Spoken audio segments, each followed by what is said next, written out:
आज हम 18वीं सदी के लंदन की एक ऐसी दुनिया में झांकने वाले हैं जहां एक छोटी सी पार्टी में हुई एक मामूली सी हरकत ने दो बड़े परिवारों में जंग छेड़ दी थी। और वो हरकत थी क्या? किसी ने किसी के बालों की एक लट काट दी थी। हाँ, बस इतनी सी बात। सुनने में ये किसी मजाक जैसा लगता है ना? बिल्कुल। कि बालों की एक लट पर इतना बड़ा बवाल। आज के जमाने में सोचें तो ये मतलब किसी सोशल मीडिया ड्रामे जैसा है जहां एक गलत कमेंट पर तूफान खड़ा हो जाता है। सही कहा। लेकिन उस वक्त ये एक बहुत बड़ी बात थी, मतलब इज्जत का सवाल बन गया था।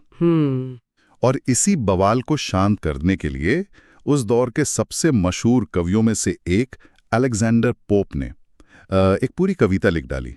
लेकिन उन्होंने कोई सुलह का सीधा साधा पैगाम नहीं लिखा। नहीं, उन्होंने इस छोटी सी घटना को एक महाकाव्य का रूप दे दिया। आज हम उसी शानदार और व्यंग्यात्मक कविता the Rape of the Lock की गहराई में उतरेंगे। और हमारे पास जो स्रोत हैं वो इस कविता की बनावट, इसके किरदारों और इसके पीछे छिपे गहरे सामाजिक व्यंग को परत दर परत खोलते हैं। तो हमारा मकसद इस कविता के जरिए उस दौर के समाज की मानसिकता को समझना है। हाँ, और ये देखना है कि पोप ने कैसे हंसी मजाक में बहुत गहरी और गंभीर बातें कह दी। तो चलिए सबसे पहले उस असली कहानी से शुरू करते हैं। हुआ ये था कि लॉर्ड पेट्रेन नाम के एक नौजवान ने मिस एराबेला फर्मर नाम की एक खूबसूरत युवती के बालों की एक लट उनकी मर्जी के बिना कैंची से काट दी। और बस इसी बात पर दोनों के अमीर कैथोलिक परिवारों में दुश्मनी हो गई। बातचीत बंद, रिश्ते खत्म। अच्छा। तो पोप के एक दोस्त जॉन कैरल ने उन्हें कहा कि भाई कुछ ऐसा लिखो जिससे दोनों परिवारों में हंसी मजाक में सुलह हो जाए। और पोप ने जो लिखा वो अंग्रेजी साहित्य का एक मील का पत्थर बन गया। हाँ, उन्होंने इस छोटी सी लड़ाई को ऐसे पेश किया जैसे ग्रीस की ट्रोजन वॉर हो। यही तो इस कविता की सबसे खास बात है, जिसे मॉक हीरोइक यानी व्यंग्यात्मक महाकाव्य शैली कहते हैं। मतलब किसी छोटी सी मामूली सी बात को किसी बड़ी जंग या महाकाव्य की भाषा और अंदाज में पेश करना। इसका सबसे अच्छा उदाहरण है किसी बच्चे के बर्थडे पार्टी का ट्रेलर किसी हॉलीवुड एक्शन फिल्म की तरह बनाना। हाँ, मैं समझ गया। स्लो मोशन में केक कट रहा है, बैकग्राउंड में धमाकेदार म्यूजिक चल रहा है और आवाज आ रही है, इस साल जश्न का मतलब बदल जाएगा। बिल्कुल। पोप ने असल में यही किया। बालों की लट काटने को उन्होंने ऐसे दिखाया जैसे किसी देवी का अपमान हो गया हो और अब देवताओं का युद्ध होगा। और इस युद्ध के लिए उन्होंने देवताओं की जगह एक पूरी अलौकिक दुनिया बना दी। हाँ, ग्रीक देवी देवताओं की जगह उन्होंने हवा में तैरने वाली आत्माओं यानी स्पिरिट्स को डाल दिया। यहीं से कविता का असली जादू शुरू होता है। तो ये आत्माएं कौन थीं और कहां से आईं? तो ये आत्माएं हैं कौन और आती कहां से हैं? ये बात ही अपने आप में बड़ी दिलचस्प है। पोप ने इन्हें रोज़ीक्रूशियन सिद्धांत से उठाया जो उस वक्त काफी चर्चा में था। रोज़ीक्रूशियन? हाँ, इसके मुताबिक ये आत्माएं उन महिलाओं की हैं जो मरने के बाद अपने स्वभाव के हिसाब से 4 तत्वों आग, पानी, पृथ्वी और हवा में से किसी एक का हिस्सा बन जाती हैं। अच्छा, मतलब जैसी जिंदा रहते हुए आदतें थीं वैसी आत्मा बन गई। ये तो बड़ा मजेदार कॉन्सेप्ट है। हाँ बिल्कुल। जैसे जो औरतें बहुत गुस्सैल और झगड़ालू थीं, जिन्हें पोप फायरी टर्मागेंट्स कहते हैं, वो मरने के बाद आग की आत्माएं यानी सैलमेंडर्स बन जाती हैं।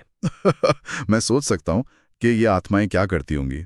शायद लोगों को लड़ने के लिए उकसाती होंगी। बिल्कुल। और जो औरतें बहुत नर्म दिल और शांत स्वभाव की थीं, वो पानी की आत्माएं यानी निम्फ्स बन जाती हैं। ओके। इसके बाद आती हैं पृथ्वी की आत्माएं, नोम्स। ये उन औरतों से बनती हैं जो बहुत ज्यादा गंभीर या झूठी शर्म वाली होती थीं और जिन्हें दूसरों को परेशान करने में मजा आता था। मतलब ये थोड़ी शरारती और खतरनाक किस्म की हैं। हाँ, कह सकते हैं। और सबसे जरूरी, जो हमारी कहानी की हीरोइन बेलिंडा की रक्षा करती हैं, वो है सिल्फ्स। सिल्फ्स? सही कहा। सिल्फ्स हवा की आत्माएं हैं। ये उन औरतों की आत्माओं से बनती हैं जो जिंदा रहते हुए बहुत चंचल, खिलंदड़ और थोड़ी फ्लर्ट करने वाली थीं। अच्छा। अब मरने के बाद इनका काम है खूबसूरत जवान लड़कियों की पवित्रता, उनकी इज्जत और उनके सम्मान की रक्षा करना। पोप इन्हें आसमान की हल्की फुल्की सेना कहते हैं। तो ये बेलिंडा के चारों तरफ एक अदृश्य बॉडीगार्ड की तरह घूमती रहती हैं? बिल्कुल। लेकिन यहाँ एक सवाल उठता है, ये सारी आत्माएं सिर्फ महिलाओं के स्वभाव से ही क्यों जुड़ी हैं?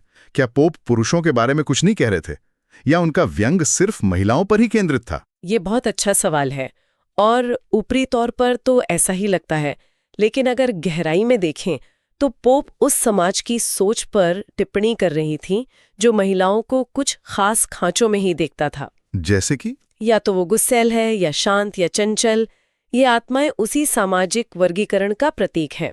मतलब पोप ये दिखा रहे थे कि समाज महिलाओं पर अच्छा और सम्मानित दिखने का इतना दबाव डालता है या कि ये दबाव मरने के बाद आत्मा बनकर भी उनका पीछा नहीं छोड़ता। वाह, मतलब ये सिर्फ एक मजेदार कहानी नहीं बल्कि उस दौर में महिलाओं पर सामाजिक दबाव का एक गहरा विश्लेषण भी है। सही। तो चलिए अब कविता की शुरुआत पर चलते हैं। हमारी नायिका है बेलिंडा और उसकी सुबह कैसे होती है। कविता की शुरुआत एक महाकाव्य की नकल है।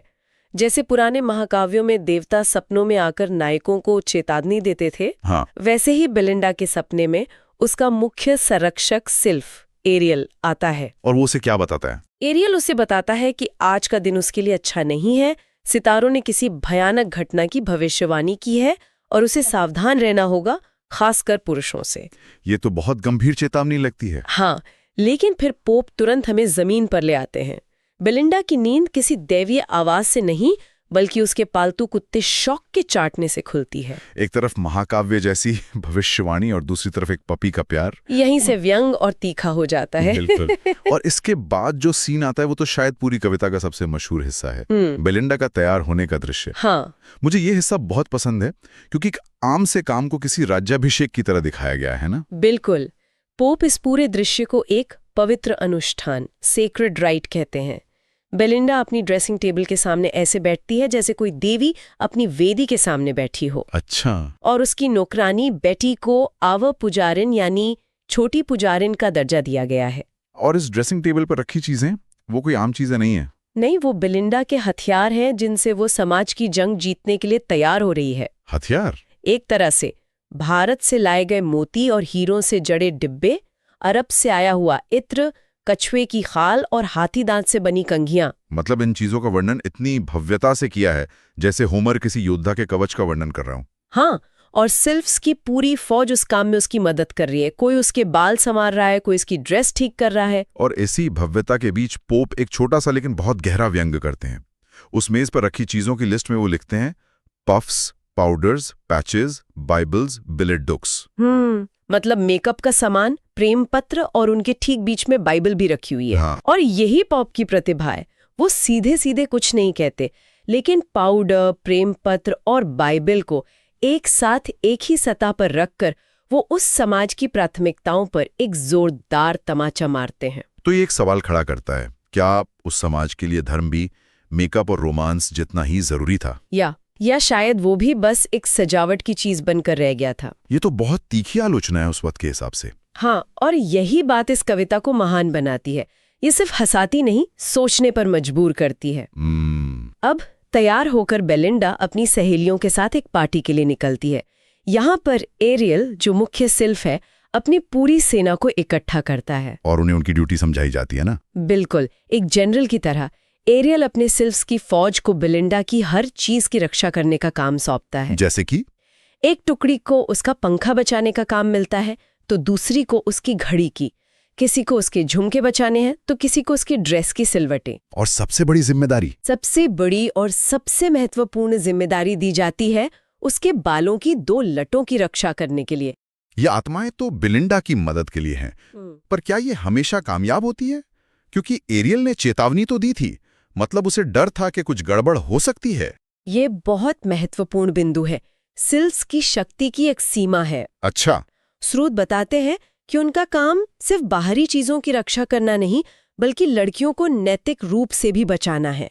वो उन्हें खतरनाक पुरुषों और उनकी अपनी नश्वर इच्छाओं से दूर रखने की कोशिश करते हैं। ये कैसे करते हैं वो? जब कोई लड़की किसी लड़की की तरफ बहुत ज्यादा आकर्षित होने लगती है, तो ये सिल्फ्स उसके कान में फुसफुसाते हैं, सोचो लोग क्या कहेंगे, तुम्हारी इज्जत का क्या होगा। मतलब एक तरह का सामाजिक दबाव बनाते हैं। हाँ, या उसका ध्यान भटकाने के लिए उसकी ड्रेस या बालों में कुछ गड़बड़ कर देते हैं।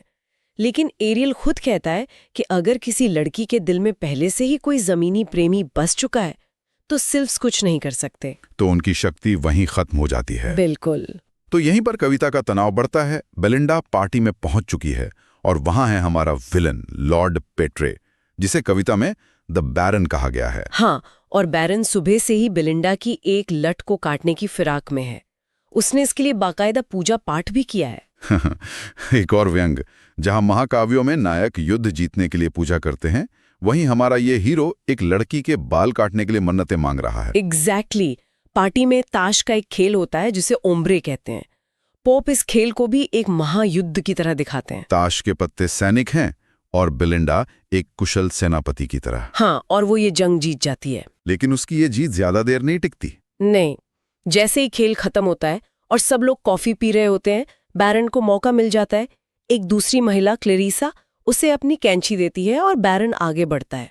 और सिल्फ्स वो क्या कर रहे होते हैं? एरियल और बाकी सिल्फ्स उसे रोकने की पूरी कोशिश करते हैं।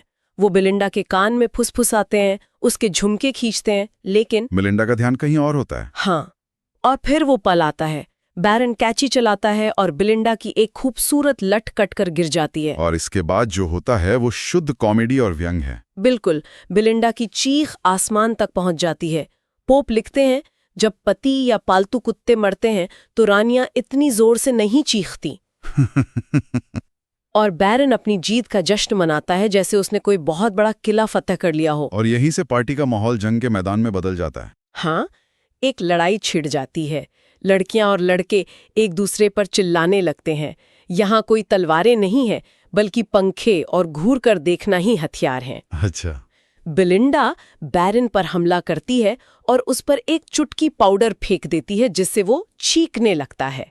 इस पूरी लड़ाई को भी महाकाव्य के अंदाज में दिखाया गया है, जो इसे और भी मजेदार बना देता है। तो इस पूरी कहानी और इस मॉक एपिक ट्रिकलेट का असल मकसद क्या था? सिर्फ हंसाना या इससे कुछ बड़ा? इसका मकसद बहुत बड़ा था। ये कविता 18वीं सदी के उस अमीर अभिजात वर्ग के समाज का एक आईना है।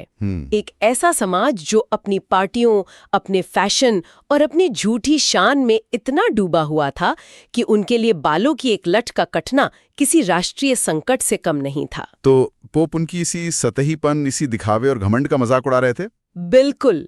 और ये आत्माएं, ये सिल्फ्स और नोम्स, ये सिर्फ कहानी को मजेदार बनाने के लिए नहीं थे। नहीं, वो उस दुनिया के अदृश्य नियमों और दबावों का प्रतीक थे। सिल्फ्स उस समाज के सम्मान और इज्जत के कोड की रक्षा करते हैं, जो महिलाओं पर सबसे ज्यादा लागू होता था। और नोम्स? वही नोम्स, जो पृथ्वी की आत्माएं हैं और जिन्हें तबाही में मजा आता है, वो इंसानी घमंड और गुस्से को हवा देते हैं, जिससे छोटी सी बात एक बड़ा झगड़ा बन जाती है। तो आखिर में उस लट का क्या हुआ? क्या वो बेलिंडा को वापस मिली? नहीं, लड़ाई झगड़े के बीच वो लट कहीं गायब हो जाती है। सब उसे ढूंढते हैं पर वो नहीं मिलती। तो फिर? तब कवि यानी पोप कहते हैं कि वो लट अब जमीन पर नहीं है, वो सीधा आसमान में चली गई है और एक नया तारा बन गई है, जिसे अब प्रेमी और नाविक हमेशा देखा करेंगे। अरे वाह! तो इस तरह पोप बेलिंडा की सुंदरता को अमर बना देते हैं। हाँ। तो इन सब का क्या मतलब निकलता है? The Rape of the lock एक मामूली सी घटना को एक भव्य रूप देकर हमें उस दौर के समाज के खोखलेपन पर हंसने का मौका देती है, लेकिन साथ ही ये भी दिखाती है कि कैसे इंसान छोटी छोटी बातों को अपनी इज्जत का सवाल बना लेता है। बिल्कुल। पोप ने बड़ी चतुराई से आत्माओं की एक पूरी दुनिया बनाकर हमें ये दिखाया कि उस समाज में बाहरी सुंदरता, सामाजिक सम्मान और दिखावा ही सब कुछ था। और ये कविता आज भी उतनी ही प्रासंगिक है ना? हाँ, आज भी हम देखते हैं कि कैसे सोशल मीडिया पर एक छोटी सी पोस्ट या तस्वीर को लेकर लोग अपनी इज्जत और अहंकार की बड़ी बड़ी लड़ाइयां लड़ते हैं। कविता हमें याद दिलाती है कि हम अक्सर कितनी छोटी छोटी चीजों को बहुत ज्यादा महत्व दे देते हैं। ये वाकई एक ऐसी कविता है जो समय के पार जाकर बात करती है। लेकिन एक सवाल मेरे मन में अभी घूम रहा है जो शायद हमारे सुनने वालों को भी सोचने पर मजबूर करेगा। पूछिए। कविता में आत्माओं को महिलाओं के पिछले जीवन के स्वभाव से जोड़ा गया है। गुस्सैल औरतें आग की आत्मा बनती हैं, चंचल औरतें हवा की। तो क्या पोप ये कह रहे थे कि समाज औरतों को कुछ इस तरह के किरदारों में ढाल देता है या सीमित कर देता है कि ये पहचान इतनी गहरी हो जाती है कि उनकी मृत्यु के बाद भी उनका पीछा नहीं छोड़ती? क्या ये सिर्फ 18वीं सदी का सच था या आज भी महिलाओं को ऐसे ही खांचों में नहीं बांटा जाता?